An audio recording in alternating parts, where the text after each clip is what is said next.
Hey, welcome back, everybody. We got Dan Golden with CrossCountry Mortgage. Welcome, Dan. Hello, Hey, George. so today, Dan and I were noodling on ways to make you guys successful. And we thought, okay, so let's do 3 mortgage tips will help you be the most successful in today's market with the mortgage rates bobbling up and down. We've got different loan options, different strategies, other than just, hey, let me go out and get a loan. And so we're going to hit it here. Hang on, and let's get at it. Whoop, that was the wrong one. You just got to hate it when you push the wrong button. But anyway, so Dan. Yes. Today, like all other days, we've been getting a lot of information out there. There's a lot of misinformation. In fact, you and I, we were chatting about this one right here when it says, hey, how long does it take for buyers to save for a down payment? And you and I both kind of chuckled because there's a lot of misinformation out there. There's a lot of inaccurate information, and people don't know the difference. The likelihood of somebody spending 23 and a half years to save for a 64.8% down payment. Does that seem a little ridiculous to you? Yeah, it does. It seems like it's maybe even an AI-driven type thing somebody spit out there. I'm not sure, but it seems kind of crazy. Yeah, they did get the part right about the median home sales price of $888,000 now in Seattle, which continues to tick up ever so slowly. We are one of the 5 sweet spots across the United States. But the key thing about, and I guess what I really enjoy about our show is everything is 100% metric driven. It's accurate. It's defensible. It's real. Would you agree with that? Yes. Okay. Yeah. All right. So let's do this. What started this whole concept off kind of is the taking a look at different options. And one of the ones that I want to talk about up front is the thought of in the option, and we can send this brochure out to anybody. In fact, we'll paste the link down below so you can just get it. Using your current asset as a way to secure a home in advance. And then we'll talk about the 3 tips.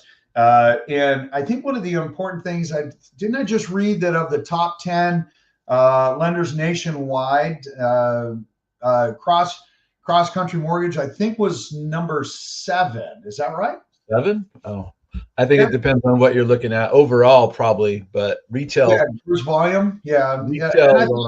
Retail, we're one of the biggest. I know there's some wholesale lending probably comes up on there, which a lot of lenders are feeding into. But yeah, we're definitely in the top 10. We're one of the biggest companies in the country. Which is super awesome. So when people chat with you and whatnot, they know that you've got a ton of backing behind you, which also allows you to do the 11-day close or to close as a cash buyer in a financed world. And so that's one of the reasons Dan is here, because it allows everybody an opportunity to see different options that are available to you. So let's talk a little bit about the HELOC briefly, and then let's get into the 3 mortgage tips, and then we'll hit the jumbo tips also. Okay. Yeah, I mean, I've been preaching this for a long time. I've talked about it. A lot of clients coming to me wanting to buy, and they have a home to sell, but they don't want to have to sell before they buy. They want to buy a home and then turn around and sell the house, the departure residence. And the market's strong enough out here where your house is probably going to sell within 30 or 60 days, I would think, after buying a new one. The problem is how do you access that equity? And when you're ready to buy, it's a lot harder to go obtain a HELOC when you're in the midst of it. So if you come to me today or come to George today and say, hey, I want to buy a house, I'm ready to go, I'm looking at houses, and I need to pull a home equity loan, it's difficult because they take time. Sometimes they take 30 days, 30, maybe 45 days at times. Depends on where you obtain them. We have them internally, so we can do them pretty quickly. But if you do them ahead of time and get that equity loan ready to go, you don't have to. Most of them are no cost, and most of them are like a credit card. If you don't take the money out, you're not going to be, it's not going to cost you anything interest wise. So you could have if you're planning to buy in a year from now or 6 months from now or 3 months from now, go grab that HELOC right away so you have access to that equity. That's one of the biggest benefits to doing a HELOC. So if I have access to $500,000 and I get a $500,000 HELOC so that I can do my next purchase, if I don't ever put anything against it, well, that's a winner for me then, right? Because there's no cost, there's nothing right that I have to pay. But here's a question: how will that affect my buying power if they see, hey, I have access to this monster line of credit? You don't have, we don't count any payment against you until you access it.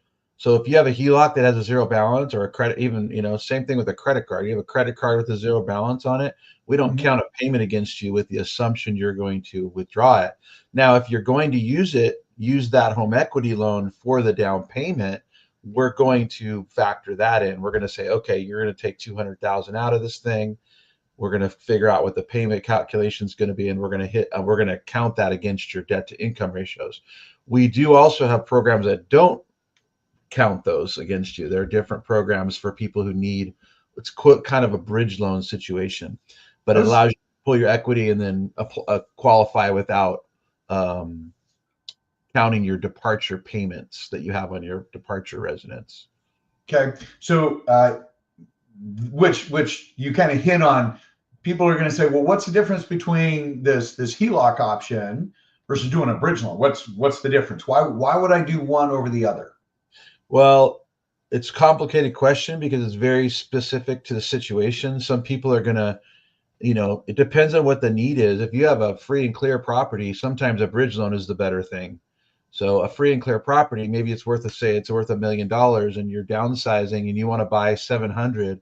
I'd probably just pull 700,000 out of that property you're selling on a HELOC or some sort of a equity loan or bridge loan. We have bridge loans that will do that too. That when I say bridge loan, all that is it's basically just accessing your equity. It's basically like a HELOC essentially, but it's allowed to be done during a transaction. When you try to go if you have $1 million loan free and clear, or excuse me, home free and clear, going out and getting equity in it when you're in the midst of selling it is really difficult. Normal banks don't want to lend on a home that's for sale. Right. But we have what's called a bridge loan that allows us to do a loan when the home is for sale. I think that's the distinction that I was really looking for. HELOCs, your home is not on the market for sale, whereas a bridge loan, most of the time, the subject part of the home that you are going to depart from is for sale or will be momentarily. Right. Okay, which is a disclosure item that they're going to want to make. So perfect. Yeah. All right. Different question then. When we talk about HELOCs, you say they take 30 days, 45 days. You say there's no cost up front for many of them, not all of them, but many of them. Right. Is this also credit score driven? Yeah, they're they're gonna pull credit, and if you have an inquiry, it's gonna show up there. And the rate and fee structure for a home equity loan is score driven. We internally in our company have scores down to 680 for a HELOC. You usually need above a 680 to get a HELOC. If you have lower than 680, it's going to be difficult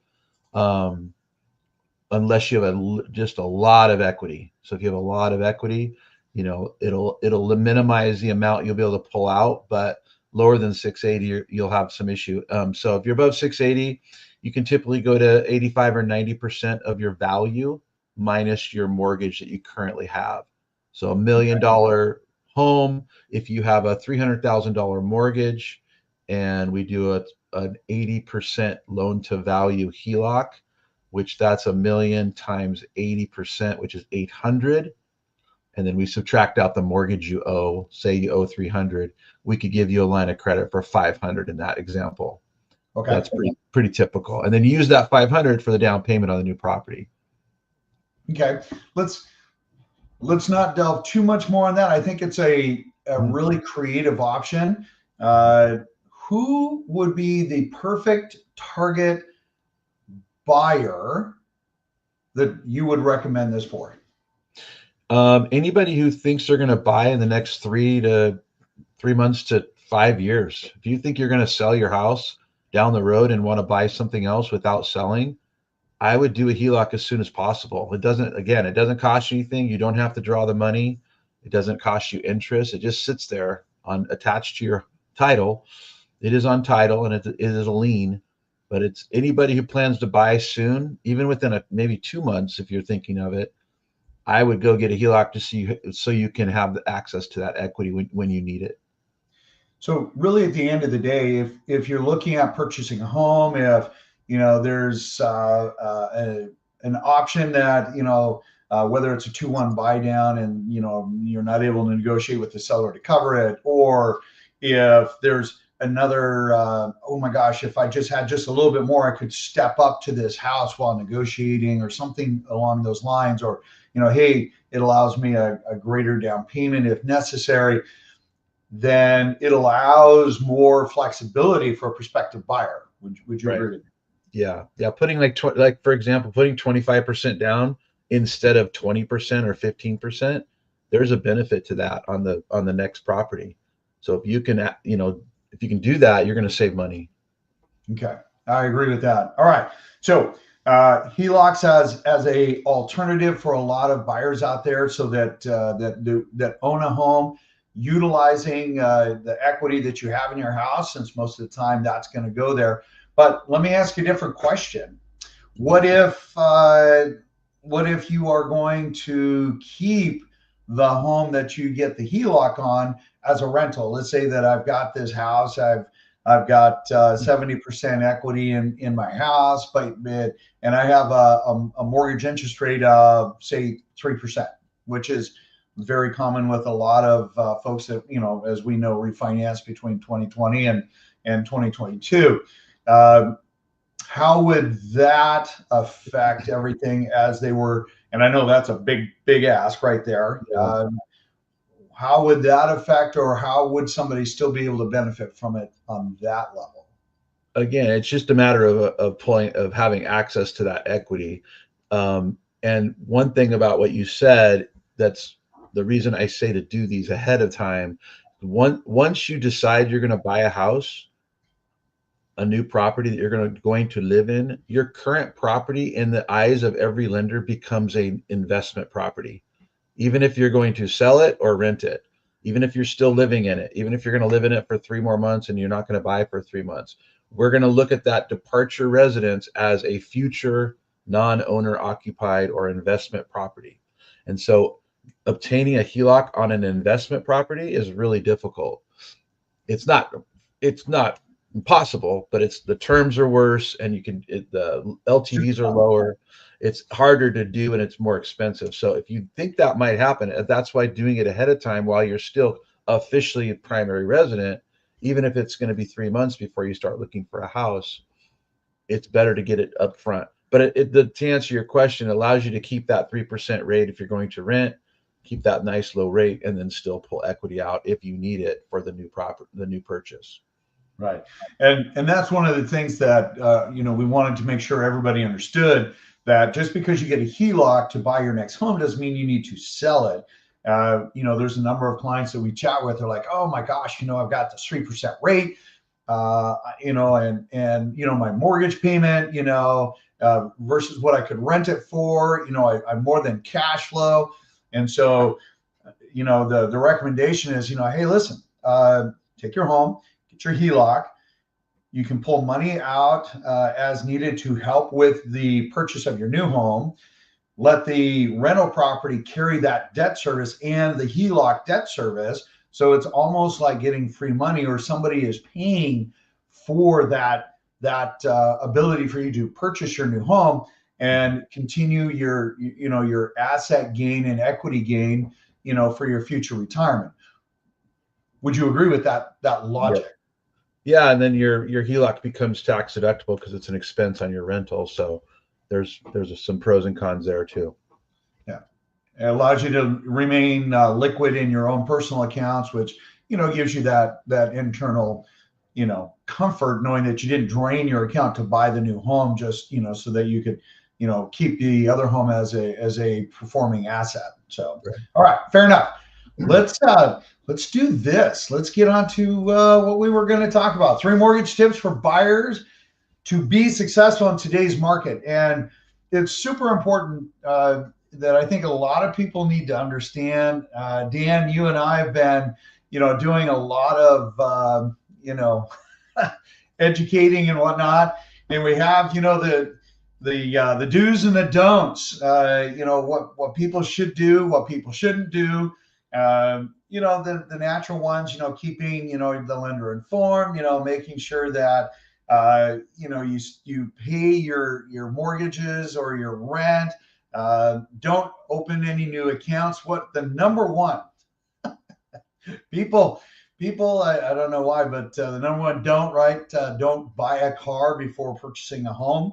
And then the second one there, don't make any major purchases. Why do people not want to do this, Dan? Why is this important? Well, every time you apply for a car loan or any kind of credit while you're in the process of doing a mortgage, we're going to get alerted. So a lot of people think, oh, they pulled my credit. Now it's, that's a one-time shot. But we are alerted anytime there's an inquiry on your credit, and we're going to ask you, hey, what happened here? We saw you had an inquiry. Oh, I went and bought a washer and dryer for my potential new house that I'm buying, or I'm getting ready to get a credit line so I can buy furniture. We have to count that debt against you. And if you're on the edge of qualifying or your ratios are, at the top level, especially if you have a departure residence, it might be at a top level because you're counting a departure residence. That payment has to be addressed in your ratios, and it could cause problems. It could cause you to go above the threshold that we're at. And I have had people just, and they do call me and say, hey, I'm thinking of buying a car before we buy, and I'll ask them, well, what's that payment going to look like? And sometimes it's okay. Sometimes it's not a big deal, but make sure you're talking to your lender. If you buy something and then we find out and it causes your ratios to go too high, we have to pivot and figure out some different strategy. Maybe you'll have to put more down or maybe something else, but it puts a wrinkle in everything. So just be cautious of any kind of new credit inquiries and new debt. I think most people don't understand when, so if somebody has, let's say their total qualifying dollars is $5,000, and I'm just going to use easy numbers. If my total qualifying income is $5,000, and I go out and I buy the car of my dreams, and that payment is $1,000, I no longer have $5,000 that can be applied to a mortgage. I now have $4,000. Right. Which that could be $100,000 in buying power alone. Right. Is that a fair statement? Yeah. So just wait till after the house closes, and then you can go buy up. If you want to add more payments to your debt load at that point, you can. Car lending is a lot more flexible than mortgage lending on the ratio side. So you'll still be able to get that car loan. Just hang tight until you close. Okay, so let's go ahead and let's bring this up. So here we go. Number one, improve and maintain a strong credit score. Dan, why is having a strong credit score absolutely important for people looking at buying a home? Well, we look at credit score in 20-point increments, and every 20 points goes like every 700, 720, 740, 760. And those are the breaking points. So anything in that high level, the higher levels above 740, 760 is going to give you the best pricing, the best rate structure. It also, once you get down below certain credit scores, you're going to have to put more down or pivot to different programs that aren't as attractive. So the credit scores. So what you're saying is if somebody wants to save money, it behooves them to have the best credit score. Right. Yeah. The scores are very, they're going to change the rate and fee structure. Yeah. So if somebody is looking at making a home purchase, mm-hmm. and I commonly tell folks this, when the introduction is made to, a qualified lender, you have this super cool tool that you can plug in their information to help them improve their score. Is that right? That's right. Yeah. And for most of the time, you can do it. It takes 30 to 45 days to improve your score. We have what's called a rapid rescore, and that still takes a few weeks.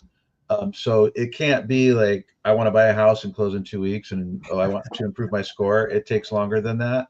But if you're ahead of the game, you're doing your research and go to apply. And by the way, we only do a soft pull credit report. So even if you're not thinking of buying for 4 or 6 months, it is a good idea to talk to a lender, have them do a soft pull credit, make sure you specifically ask for that, because a hard pull credit will affect your credit score. Have them pull a soft pull credit, and I can look at that and say, you know what, you're at 719 or 729. If you get up just a little bit, you'll be in that next credit level that'll save you some money. And I can tell you what you need to do. I can say, this is the steps you need to take over the next 60 days. It'll approve automatically. We don't even need to do the rapid rescore if you're that far out. If you're closer in on that, I can do it. I have a process that allows me to do it quicker for you. Okay. So when we talk about this, we talk about keeping credit utilization below 30%. And some folks, they just don't understand the why. Why is that important in the eyes of a lender and when it comes to credit? It's important to the credit scoring algorithm, because basically, I think, the algorithm is under the impression that if you're maxed out or close to maxed out on credit cards, that you're somewhat of a risk. So it's going to lower your score. So to explain the 30%, if you have a $10,000 credit line on a credit card, you want to keep that balance under 3,000 if you can. 50% will be okay, but 30% really improves your score. But try to keep those credit cards under 30%, even if it means, this sounds crazy, but opening another credit card. So if you have a credit card that's $10,000 limit and you have $6,000 on it, if you can, go open another $10,000 credit line and transfer that 3,000 balance over to the other one. Now you have 2 credit cards with 30% instead of 1 with 60. That will improve your credit score, and that will help you save money when you go to buy a house. Right. Because when we talk about money, we're not talking about $10, $20 a month. You're talking hundreds of dollars a month in difference with, our medium price points in this area. Is that safe to say? Yeah. Or conversely, the cost to buy down a rate to the normal rate with those credit score add-ons, thousands of dollars. Okay. Let's move on. And point number 2, increase your down payment and reduce debt to income ratios. We kind of chatted about this. There's a lot of folks that are still under the perception, Dan, that they need to put 20% down. Oh, I got to put 20% down. Gosh, MI is evil. And I laugh sometimes because I'm like, well, wait. Look, if you did, 10 or 15% down, sure, you may have a small amount of MI, but the difference of your MI payment, mortgage insurance payment, is far less than the reach of putting that extra 5 or 10% down. Can you touch on that a little bit for folks today? Yeah. So, I try to put my financial planner hat on when I talk to people. And if someone says, I really need this payment to be under X, I totally agree with that. And I'll look at that and I'll show people, here's what you qualify for. If you put maybe less down on a prop, maybe that means you have to put 25% down. Maybe that means you have to pull money where you don't want to pull it, like sell stock when they're on the downslide right now. Maybe you don't want to do that. That might be more costly to do that than to just put less down, 5 or 10. I mean, we can go 0 down on some programs, but 5 or 10% down versus 20, then you're not pulling that money out of your stocks that might be down, incurring a tax liability. And maybe that's going to cost you $50 in mortgage insurance every month. And that's temporary. Mortgage insurance is not forever. You can get rid of that mortgage insurance. You can drop it after a certain period of time.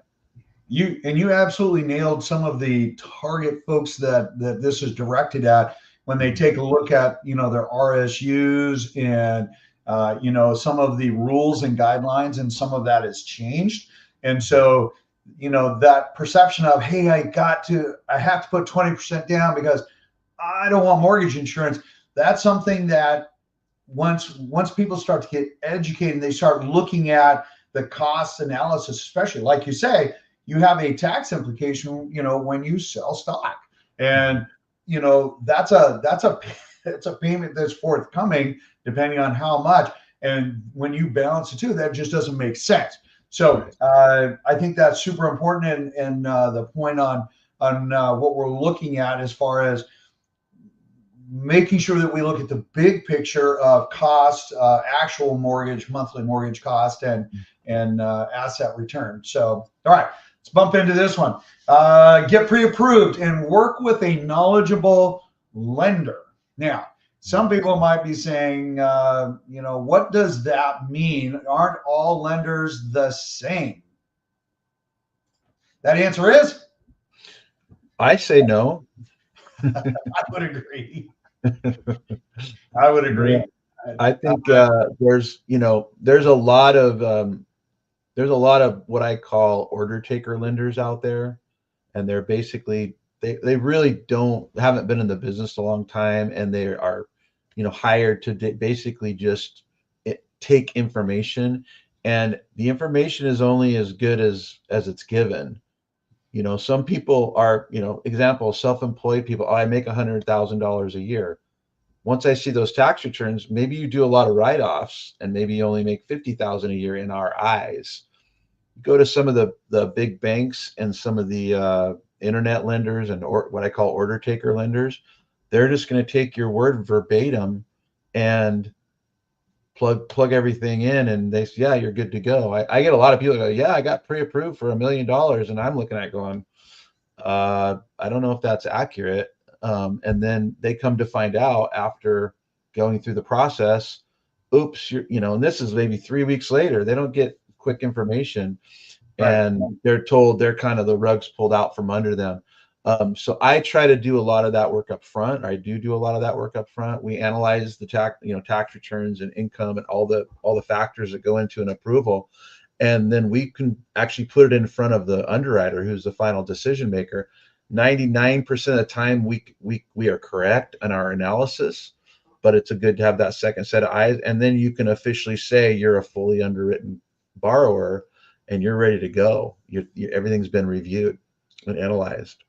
You hit on something that's really important, and we get this question a lot, Dan. And hey, what's the difference between pre-qualified and fully pre-approved, and why should I go through the efforts? Or we hear our lender doesn't they don't run you all the way through underwriting. And what is the very clear distinct difference as far as a buyer understanding their risk for their earnest money, for their purchase, the difference between a pre-qualification and being pre-approved, fully underwritten? Pre-qualification is, what I mentioned, is someone just taking what you're telling them, which I'm not saying anyone's not being honest, but we have to look at everything in a specific way. And some people, like the example with the self-employed, some of that information has to be analyzed. And so pre-qualification is someone doing kind of a quick view of it and saying, yeah, everything looks pretty good, you should be able to buy this house. And pre-underwritten is someone who is making the final decision on it and it's like rock solid if you're underwritten approved, and you're going to win your offer you'll have a lot stronger offer going in if you have an underwritten file. And so these are the things that I think help win offers, and there'll be no surprises, essentially, is the main point. Right, because there could absolutely be something that is going to kick out a loan, whether it's a change of credit score, maybe the vesting timeline or the type of RSU that somebody is going to use for a purchase, maybe some income. If what is it we've run into that they get bonuses or commissions on top, but they don't show the consistency that can be used for a qualification for purchase, albeit they will receive it, and they include that in their income, saying, oh yeah, I receive this every month. but there's not enough consistency of pattern. Have you seen that Yeah. before? I see it all the time. I'm working with some clients right now that are the guy's a union guy, and he's makes great money over the last 6 months. But in the last 2 years prior to that, just it's typical for his business. I think he's a plumber, and he has times where he's not busy. And so right now, in the last 6 months, if you look at his income, he makes, let's just call it $10,000 a month. But last year, he made the average of $8,000 a month. Well, in that type of job, we have to factor in that there might be some gaps of time that person's working, and we have to assume that might happen in the future. But that client calls me and says, "Oh, I make 10,000 a month." If I start pre-qualifying him on that number, and then 3 weeks later come back and go, "Hey, I just realized you're a union guy and you've had some sporadic gaps of employment over the last 2 years," underwriter's gonna lower that income, and so that's a risk. It is, and that is one of the biggest benefits to being fully underwritten is that all of that is vetted out. There's no questions asked. This is exactly all I need is a satisfactory purchase and sale agreement, satisfactory appraisal, and a satisfactory title, and I can close. Yep. Right? Yep. Okay.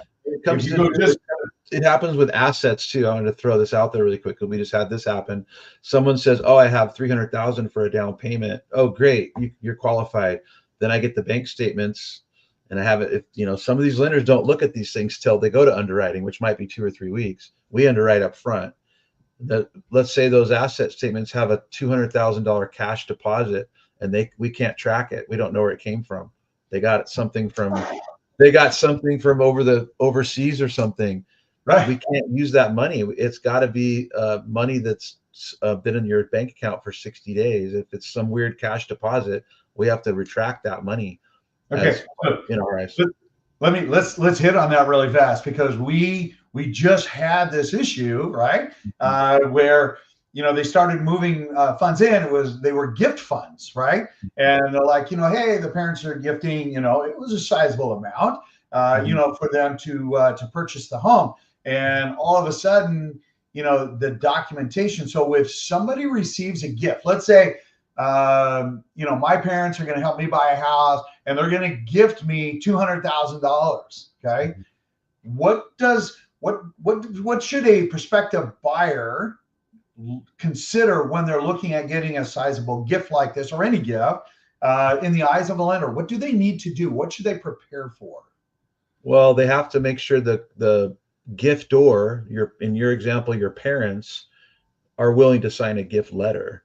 So there's a gift letter that they have to sign that says, "We are giving this money to George, and we do not expect any repayment." They have to sign that. And so we send that gift letter out we would send that to you and say, "Hey, make sure your parents are willing to sign this thing." And I've had parents that don't want to sign it. Right. And we can't use it if they won't sign it. So, and then we have to also, there's a certain procedure in the money movement. When that money comes to you, George, how it comes to you, we have to track that and make sure it came from them in the account that they specified on that gift letter.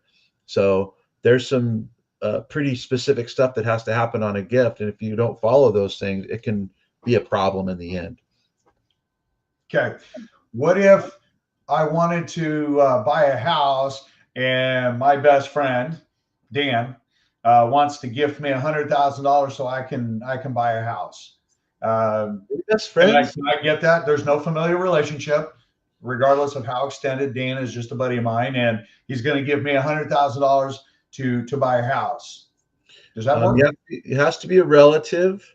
There are some stipulations on certain loans that if it's like a lifelong friend, like let's say you raised me as your son or something like that, all right, that kind of thing, and you've semi-adopted me or something like that, and then I give you a gift, you can track that relationship, but that's only on certain types of loans. Most normal, conventional jumbo loans, they want it to be from a relative only, period. So if it's a coworker or somebody I went to college with, and they're doing much better, and they say, "Hey, I want to give you money to buy a house," Nope. Doesn't work. No good. I just want to differentiate, because some folks We've heard, oh, hey, yeah, my really good friend, they're gonna lend me $100,000 so I can finally buy a home. And I'm like, hey, that's not going to work unless you Right. can show a familial relationship, Right. or they're going to adopt you. Are you up for adoption? I'm up for adoption at that point, right? Right. So anyway, all right. Let's talk a little bit about what we see in our areas, jumbo loans. And so let's start off with first, what the heck is the difference between a regular loan and a jumbo loan? What makes me a jumbo loan buyer? So there's jumbo loans are any loans that are over 806 and some change loan amount. There is something called high balance, conforming high balance, but it's essentially this kind of the same as a jumbo loan.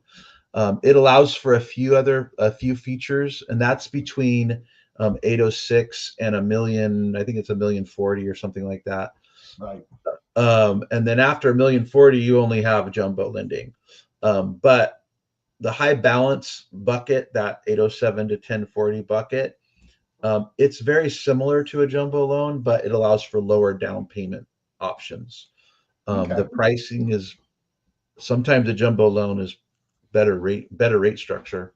So what we do is look at you're over that 806 loan amount, we look at both jumbo and high balance, but they're just different. It's a different category, and they're a little more restrictive, but still not that hard to obtain.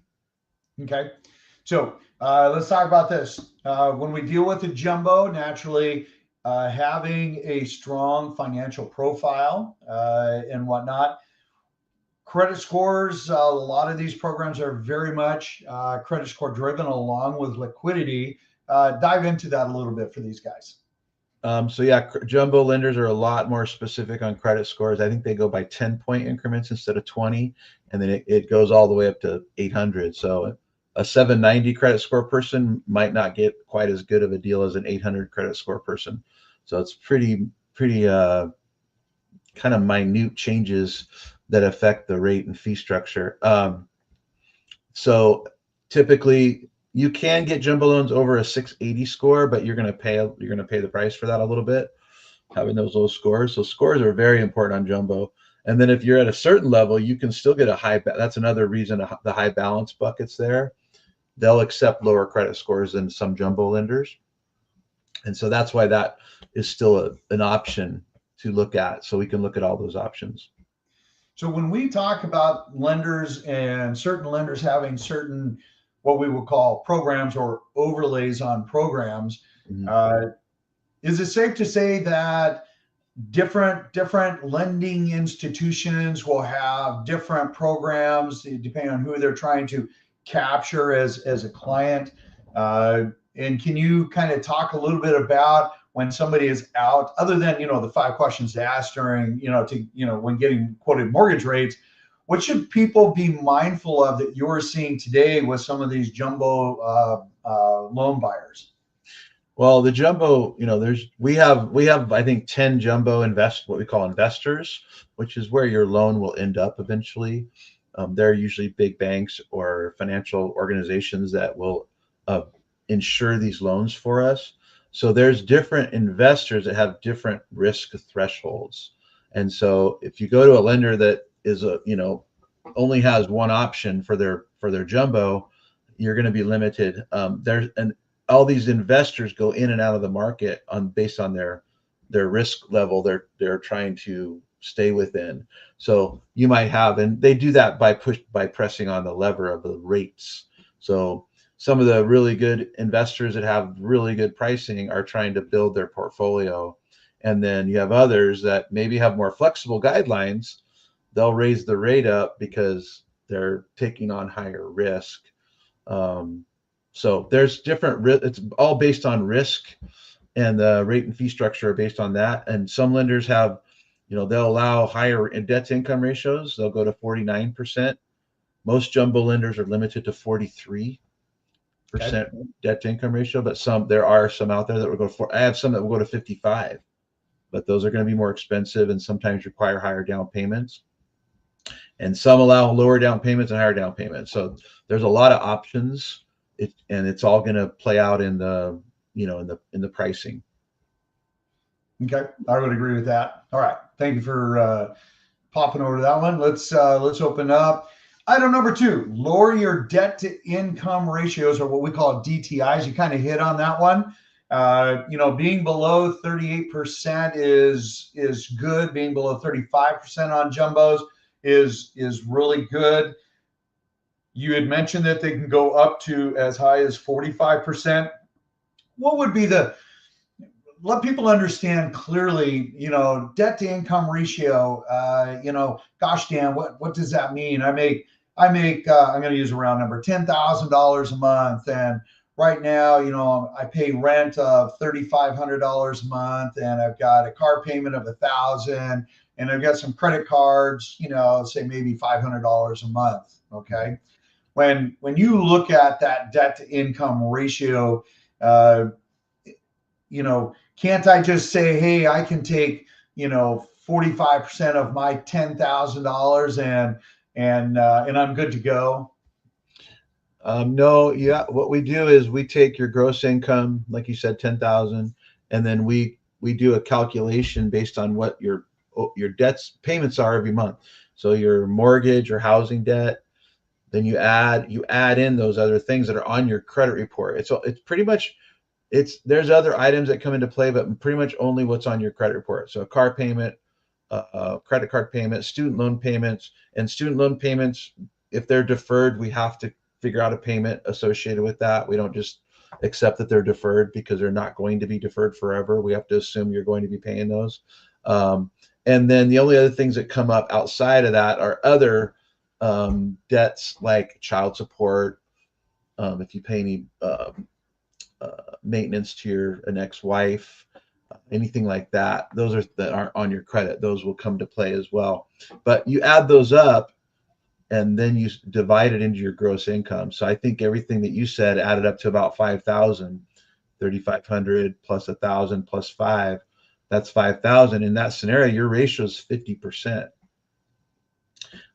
So, that's pretty high. That's on the edge of, 50. You can get loans at 50% debt to income ratio. They're out there. But typically we want to keep you under 40 if possible. It gets painful when you get up in the 50 percentile. That's just high risk. Yeah. I think that's super important for some folks to remember, that you hit on, student loans that have been deferred. They still have to be accounted for because, like you say, they have to be paid, inevitably so. And then, when you talk about, spousal maintenance or child support, some folks forget, hey, yeah, I make $10,000, and they don't realize that payment for spousal support or child support, that comes right off the top. And what you then are left over with, to qualify with, can be significantly reduced. And so that's, here's one. If you have somebody who's looking at buying a home and they are late on payments for child support, how does that affect that borrower? It's all, it's going to affect the child support. Won't necessarily affect your credit score because it's not reported, but any late payment on your credit report is going to have a massive detrimental effect on your score. So number one, your score is going to go down. Number two, we might not even be able to approve your loan. If it's an isolated event, usually it's not a problem. If you made one late payment a year ago accidentally and it's pretty obvious, that's not going to, it'll still hurt your credit score likely, but it won't hurt your approval. Late payments on child support, if we see that could be a problem.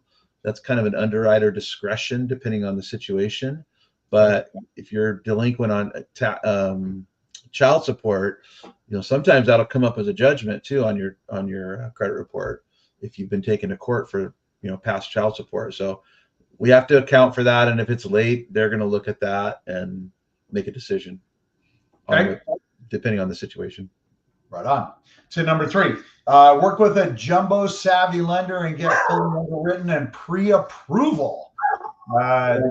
I guess, really at the end of the day, especially when dealing with jumbo loans and the amount of earnest money at risk, and the emotional element of buying a home and then all of a sudden you can't qualify and things like that. It's there's nothing more stressful, right, than looking at, hey, I've got, 50, 60, $100,000 of earnest money now on the chopping block because I did not start with somebody who can perform and close a loan. Like you say, they were just an order taker. What feedback can you offer people today on that? Well, it's just the biggest feedback is that they have to, everyone has to understand that jumbo lending is very, very black and white.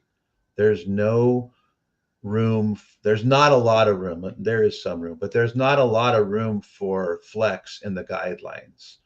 And jumbo lenders they'll change their guidelines as, like I said before, as they want to push on volume or not receive more volume because they have too much. And it sounds weird having too much volume, but some lenders, they get to a point and they want to slow down the production coming in.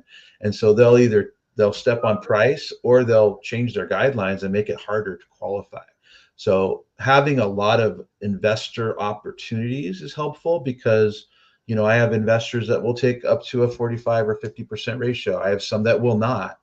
And maybe I plug you into one. If you have a lower ratio, I plug you into one of the lower jumbo lenders. But if you have a higher ratio, I have other options for you. And so it's good to have a lender who has, number one, a lot of investors, which we do, and one that is very good at looking at the guidelines and understanding them and being very specific on the guidelines because they are very specific to each investor. So when a client comes to me, I look at their situation and I have to say, let me call you back, and I need to do some research on which jumbo investor fits the best for their, number one, their qualifications, and number two, the best pricing for what they fit into.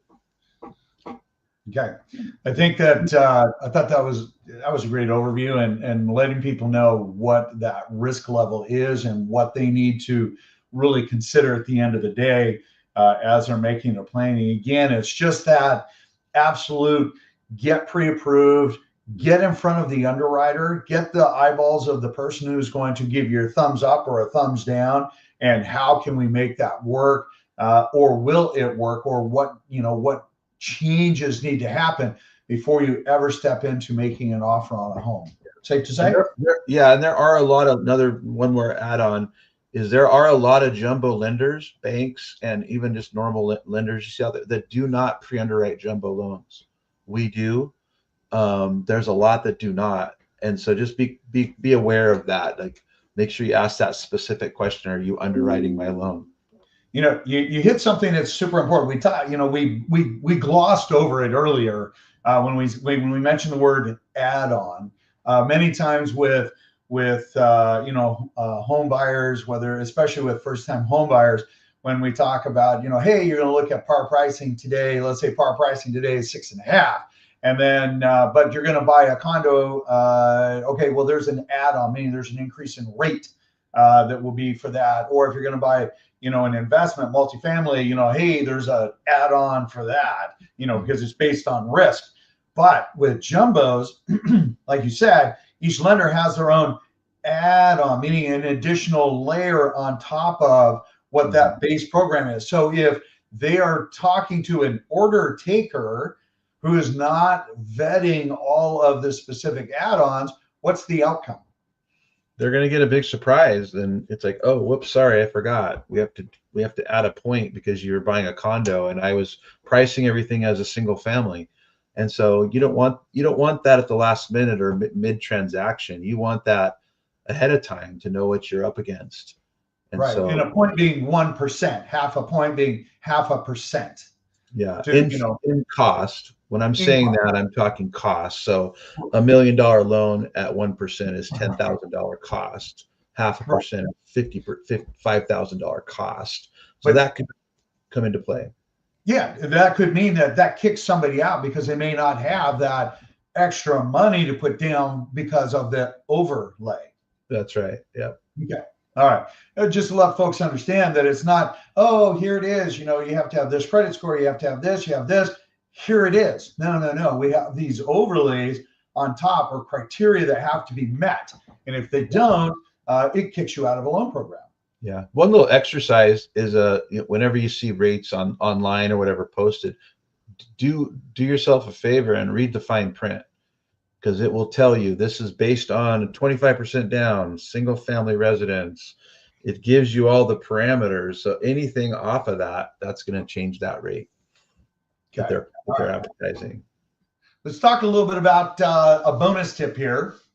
You're prepared to put 10 to 20% down. Some lenders require 20 to 30%, especially for investment or second homes. When we talk about what people need to start qualifying, because they get ready to do a loan, they're like, oh my gosh, totally, what do I need to get a loan? What do I need to start gathering, and how soon should I get that to my lender? Well, the first step that I always tell people is apply online, and that I have an online application. It takes like 15 minutes, and then I can, it actually generates what it generates what it thinks you need, what it thinks you might need, and it'll tell you, if you plug in that you're a salaried employee, it'll ask for W-2s and pay stubs, bank statements for 2 months, W-2s for 2 years, bank statements for a full month, and bank statements for 2 months. If you're self-employed, there's some additional information we'll need, as you have on your list there: tax returns, full tax returns for 2 years. And then, that can, after we receive that initial bulk of documentation, it can trigger more documentation. So be aware of that. But for the most part, W-2s for 2 years, pay stubs for a month, tax returns if you're self-employed, or there's some other reasons we might need tax returns. Like if you have a rental property already, we have to have tax returns, and then your asset statements for 2 months. Okay. So when we talk about, making your application and they get done, it's normally good once they make application, get all the information. How long is that good for? The documentation has to be updated every 60 days. So if your pay stubs were 2 months ago, I'm going to have to just get new pay stubs. It's typically not a lot. And so to answer your question, 60 days. The credit report, we do a soft pull credit report, as I mentioned before, and we don't pull a hard pull until you're like really close to making offers, or you're in, like you win an offer, and then we'll pull a hard pull. The hard pull is good for 120 days. Okay. So we recommend folks to, every time they receive a pay stub, send it over to you. Every time they get their bank statement, send it over to you. And that keeps that application period or process, that pre-approval process, updated and ongoing. Right. Is that a fair statement? Yeah. And how often, Dan, do you get contacted at 3:00 on a Sunday with a panicked buyer to buy a home, and then all of a sudden, you realize, gosh, guys, you didn't follow through and update the information? Do you see that often? Not super. I mean, it happens, but if something major changes, that'll be a problem. If nothing's changing on your profile, I mean, getting those updates should fix it. But if there's anything that's changed on your buyer profile, if you've stopped, like maybe you were earning overtime consistently and now you're not. Right. So we see that pace and we go, wait a second, you were doing overtime consistently, now you've dropped that. What happened? Like that can be a problem. Something like that. If anything changes on your profile, or you're all of a sudden we had $100,000 to make and now you show 50, like wait a second, what happened here?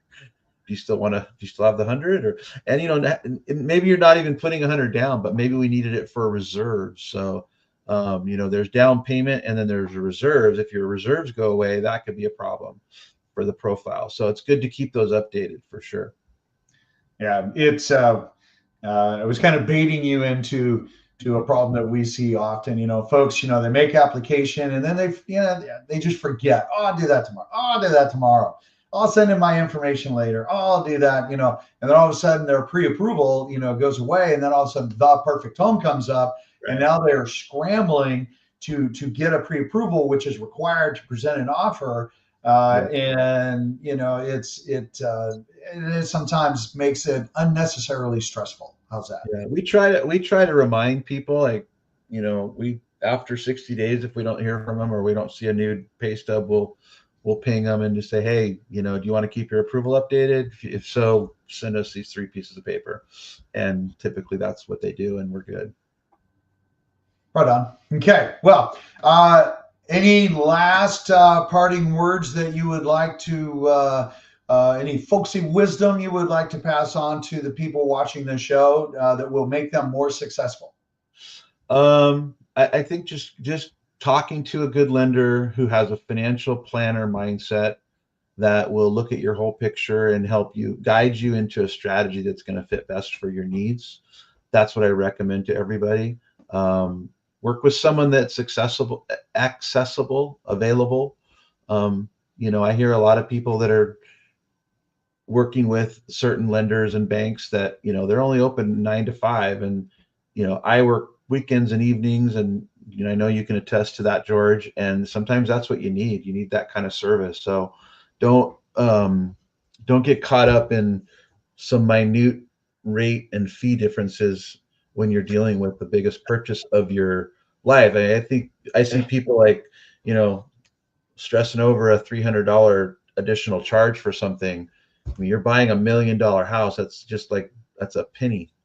Yeah. When you compare it to what you're buying, and if you're going to give up, lose your earnest money or have bad service or not be able to win that offer because the lender's not available, right.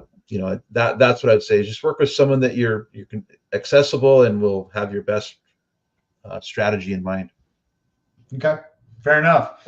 Dan, as always, I appreciate your time. We'll for everybody, Dan Golden with CrossCountry Mortgage. We'll put all of his information down below for you guys. In the meantime, we'll see you guys on the next video. And Dan, thanks again, buddy. Have a great day. Thanks a lot. Have a great day.